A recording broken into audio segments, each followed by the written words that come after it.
Tengok lah antara 3 pilihan motor tu. Awak rasa kenal nak ambil lah, nak belanja sesa, nak beli saja sebuah. Pilih lah. Pilih sebuah. Pilih salah satu. Tak hari kerja awak. Tak ada lah. Kita nak berterima kasih je. Hari ni alhamdulillah dia sambutan luar biasa.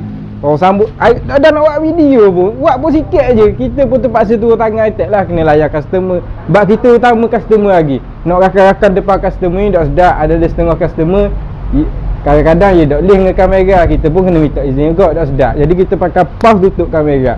Kalau sedikit tu lah dah dia pun rakan-rakan. Sebab hari ni memang putih hati amazing. Alhamdulillah lah, alhamdulillah. Ya gitu abang, tak ada benda pun lah abang tengok tu. Abang support lah pakai share. Kok ada orang nak cari basikal hari kan.